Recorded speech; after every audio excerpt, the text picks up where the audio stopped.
உண்டு. கார்ல போய்கொண்டே இருந்தேன்.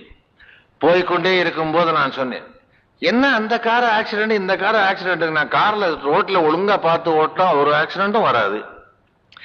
இதுவரையில என் கார்ல ஒரு குருவி கூட அடிபட்டதில்லைன்னு சொல்லி வாய மூடல ஒரு பையன் சைக்கிள்ல வந்து விழுந்தான். உள்ள பட்டார்னு அடிச்சு.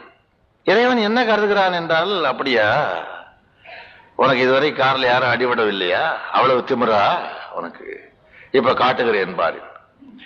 கவலை இல்லாத மனிதன் என்று ஒரு நான் படம் எடுத்தேன். அதுல வந்த கவலை 15 வருஷம் தீரவில்லை எனக்கு. அப்பொழுதுதான் எனக்கு கடவுளை பத்தி தோன்றிட்டு, இவங்கிட்ட சவால் விடக்கூடாது. சமயங்கள்ல ஹவுஸ் ஒரு ஹெல்த் கேட்பாரு, கொய்த்து ஓகேன்னு சொன்னா மறுநாள் ஏதாவது வந்துடும். அதுக்காக அவனையும் இழுத்துக்கணும். ஏதோ அவனுடைய புண்ணியத்துல இன்னைக்கு உடம்பு நல்லா இருக்கு என்று சொன்னா